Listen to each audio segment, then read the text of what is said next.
I think the strength of Choose Democracy is that we picked a very particular niche. We didn't try and do everything. We didn't, set ourselves up to be a permanent organization. We're actually closing the doors. I mean, we didn't have doors really, but we're closing shop tomorrow. The virtual doors, the virtual doors. The virtual doors. We're setting up a permanent website with some resources, but otherwise, we did the thing that we were founded to do.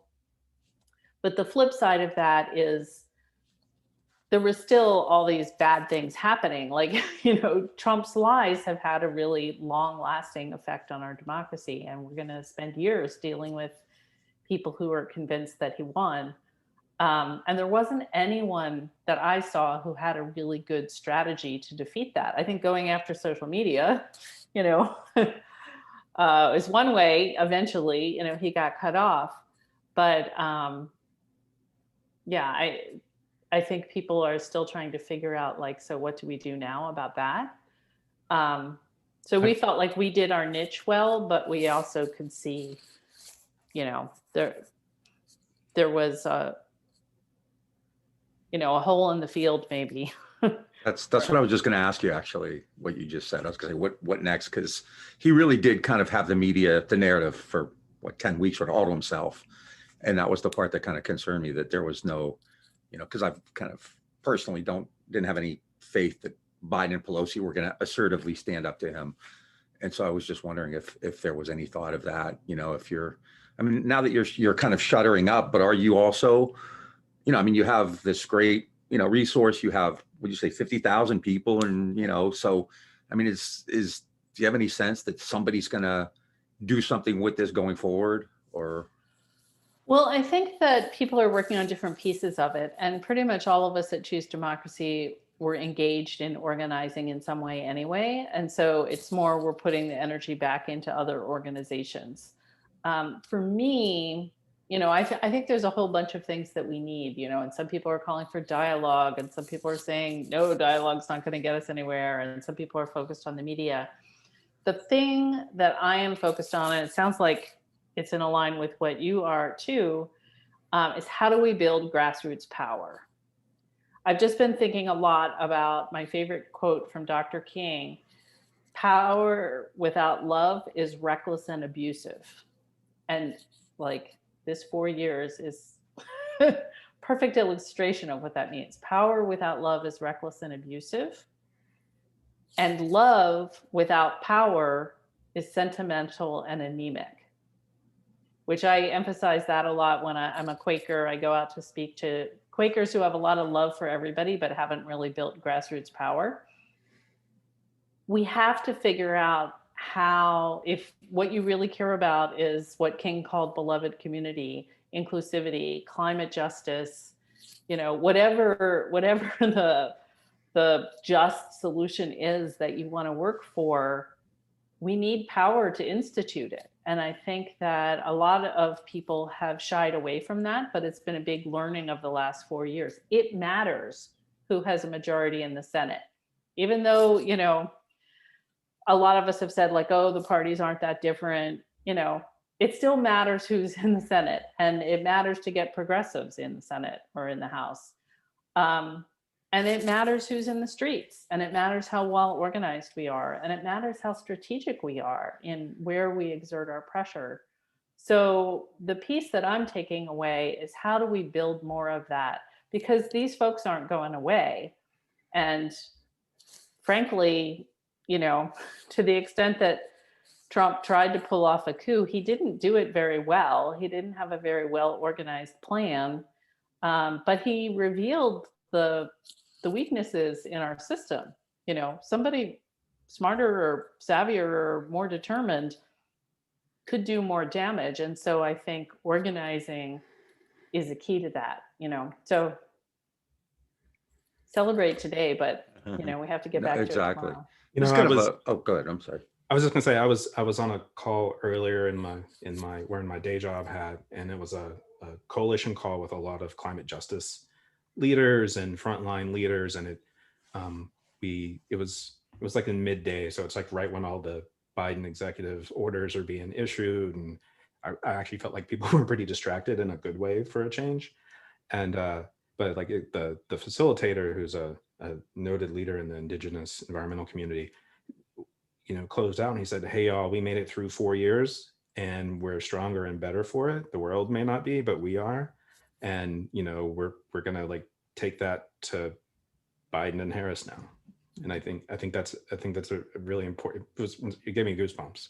So it gave me goosebumps just to say it just now. So I really agree with that. And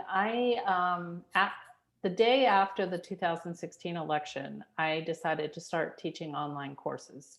I had had the idea before because a lot of people would call me up and say, "Oh, there's a pipeline coming to my part of Virginia. What should I do?" And my first course I can't remember now if it was 150 or 180 people signed up for an online class to make their activism more effective. It was wild. And most of them were people who had maybe gone to a big protest, but hadn't done much more than that, hadn't really thought about what is my role, how do I get involved? And that's just continued over the 4 years. Over the 4 years, the number of people taking the nonviolent direct action course that I started offering rose. And I think that we are in a better position. Like people who did activism before have more skill, more strategy, more willingness to risk. And people who maybe would call us a representative once every 5 years are much more engaged, know who, know where Pat Toomey's office is for sure in Pennsylvania. And I do think that it's important. And I also think our naivety is gone. There was a lot of like, "Oh, Obama's elected, like the climate will be fine now," right? I mean, not everyone thought that, but among like this broader group of people, I think there's been a shift in an awareness that is really an opportunity for organizers. yeah, I mean, I had been doing this work for about 10 years when Obama came in, and there had been this huge movement around the war in Iraq. There had been a big movement around corporate globalization, and then the war, and then a big movement around just getting Obama elected, who definitely, knew the right things to say to like mobilize activists, right? And then it felt like it completely demobilized, because Obama's in and we have the EPA and we're going to stop mountaintop removal and all of that sort of stuff. And I don't have that sense. I feel like today, day one, we're going in and we're going in just as hard as we did ever before. I agree with that. Yeah. Just kind of a tactical thing, and Scott and I have talked about this too. COVID's not going away immediately, and that obviously creates obstacles, and it probably did while you were in the last couple of months. It's this summer just kind of spontaneous. We had millions of people in the street, but generally, I think we're trying to avoid that. I mean, how do you, until there's, I don't know, a vaccine that everybody has that works. I mean, how do you? Because we here at Green and Red, like organizing is really crucial to us. That's what we want to do, especially in 2021 going forward. We don't want to kind of get involved in, there's a lot of lefty minutia. So in a time of a pandemic where people are supposed to stay away from each other and not go out, how do you, what kind of allowances do you make to get people to stay involved, even though, it's much harder? Well, I agree. It's absolutely a challenge. I was leading a strategy retreat for a climate group last weekend, and they had done some pre-work ahead of time evaluating the last year. And every team said, COVID was a challenge. We couldn't do things the way we used to. But several of them said that there were advantages they didn't expect.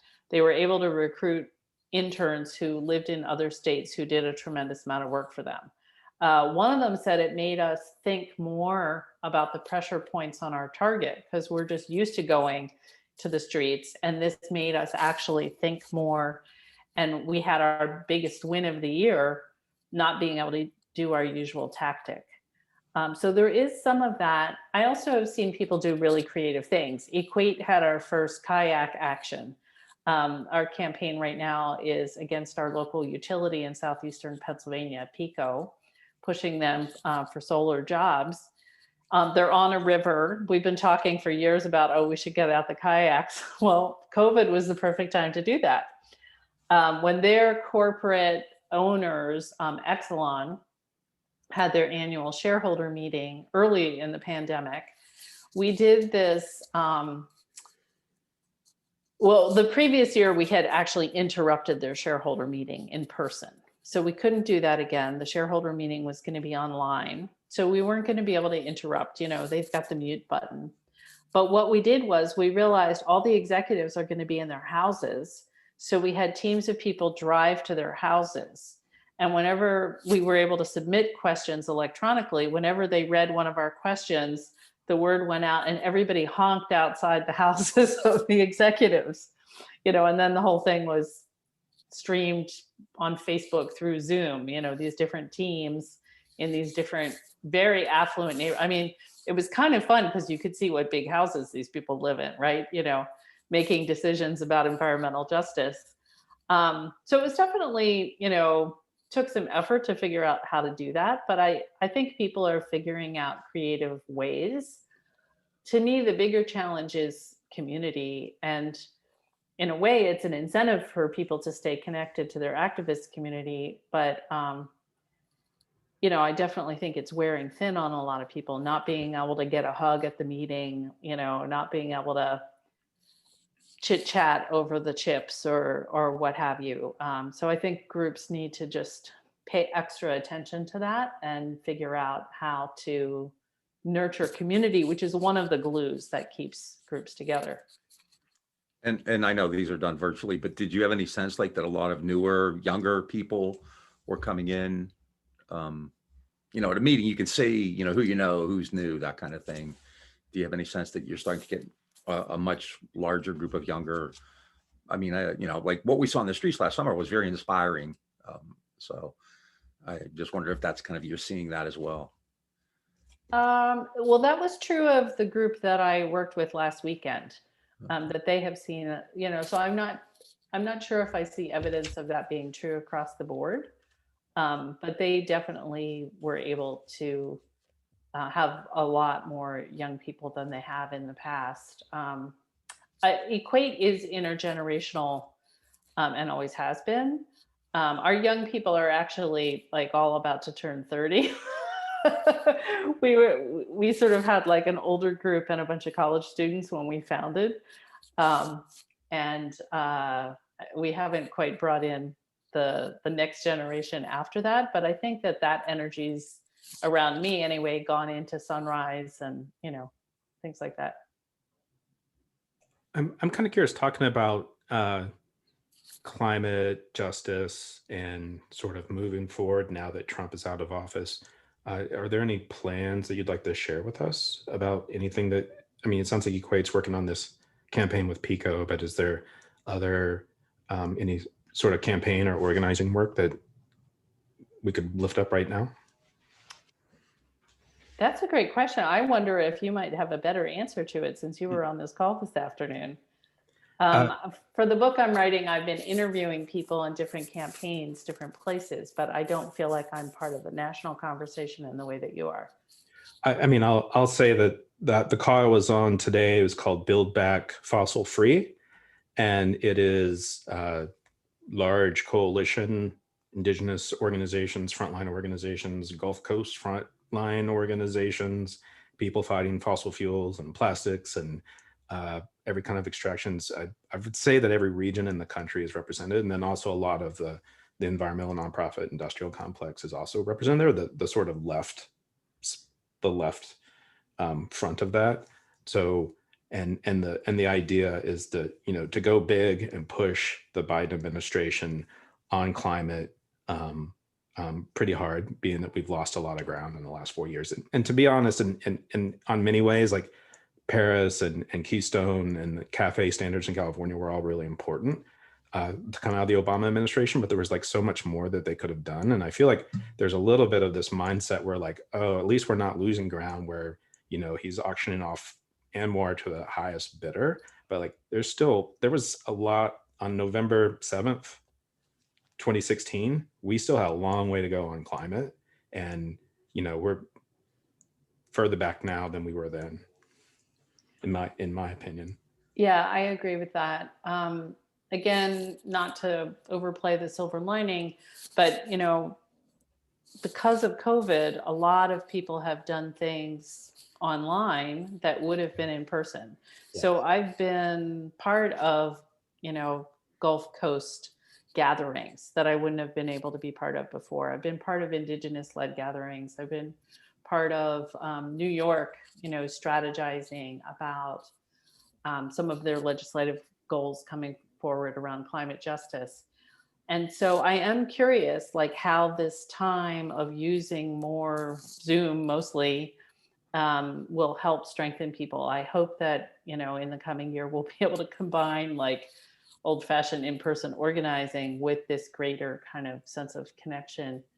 And I think you're right that we now have targets who we are more confident we can move, and the sense of urgency about that. At the beginning, we were talking about the pillars of power and like the military power, for example. The other pillar that we talked about a lot, which was like really kind of critical here, was Wall Street. And we saw statements from Jamie Dimon long time even before the election season got heated. And I think that's partially because even though we're not in the streets and disrupting his bank branches, for example, because for folks who don't know at home, there's like, a lot of climate and fossil fuel campaigns around JP Morgan Chase, for example. And I feel like he's continued to feel the heat, even though it's been virtual, or it's car caravans, or it's people putting projections on his penthouse apartment, et cetera. And so I do think there is something to what you're saying. It's not where we're, sitting in all the time, but it's definitely like, it's a drumbeat that's not stopped. And I think they maybe thought they had an opportunity where that was going to happen, and it's not. Well, and Anwar is a great example of how multiple things can be going on at the same time. Like Trump just did so many rotten things in his last days. It was kind of like, how many bad things can I fit in?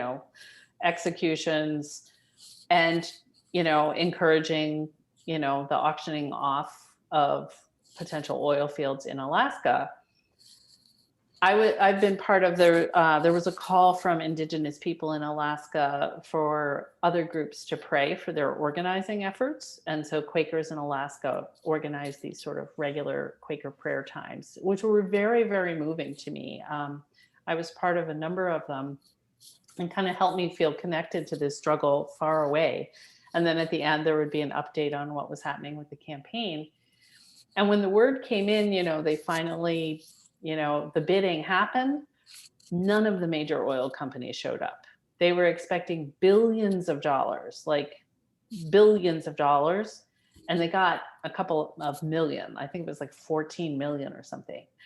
They were only smaller companies that bid. Now that's still a problem, but between the low oil prices, there's things in the market that are part of that. But the organizing to pressure investors to stay out of there really made an impact. And I think we just need, and this is what you do all the time, so it's great. We need to tell the stories of people having an impact, because it's not the message they get from the mainstream media. But it absolutely made a difference and could still make a difference. Like, that struggle's not over. But it was an example of like, there's the presidential power, there's the financial power, there's the people power. How do we leverage what we have to make the biggest impact possible? Yeah, I absolutely agree with that. I actually didn't, I probably missed it. I didn't know that story about the Anwar auctions. I have one last question. I don't know if Bob has. Yeah, just a brief one. Go for it. Well, in the last few weeks, especially, kind of what does Joe Biden face? What do we look forward to? And the media generally presents it as like 2 or 3 different things. They separate them, racial justice, the environment are clearly maybe the 2 biggest. And I wondered, the environmental movement generally is seen as a white people's movement. And obviously we have this massive problem with racial justice in America, which you can't, unless you're really in denial and you don't care. Are you guys do you see some way of merging those very powerful currents together, because they are both so vital to just kind of maintaining any kind of stable society? Just real quick before you answer that, that was basically my question. And then Oh, I'm sorry. no, no, I read your mind.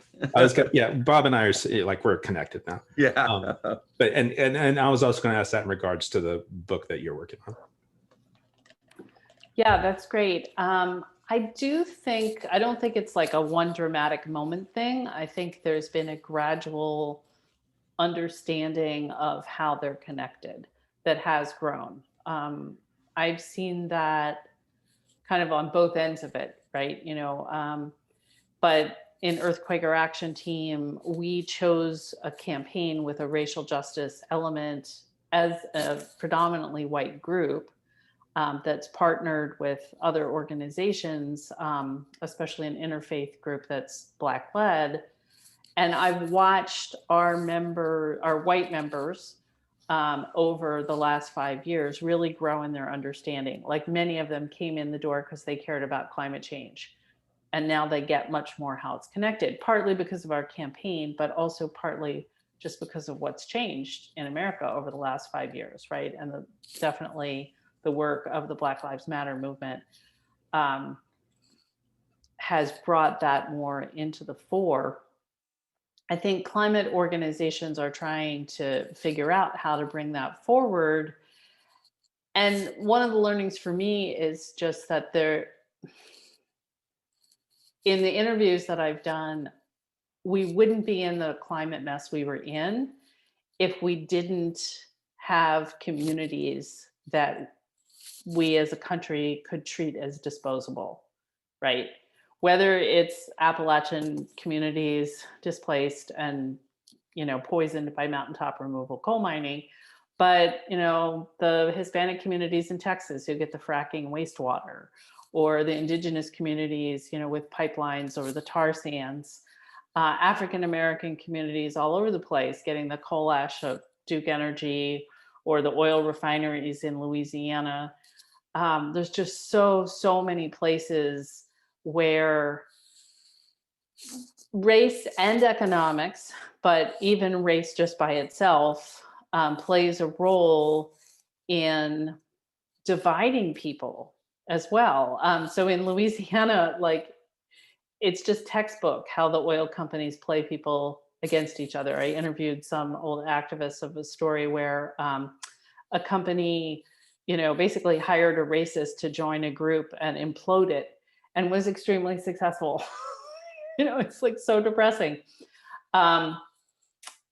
We know that communities of color, especially low-income communities of color, are much more vulnerable to live next to toxic facilities. But one of the interesting things I discovered is that communities that are mixed are actually at even higher risk. So the community that's half African American with like immigrants or others kind of moving in and out, because they count on us not working together, right? 99% African American community is actually more likely to organize to oppose the plant than a mixed community like that.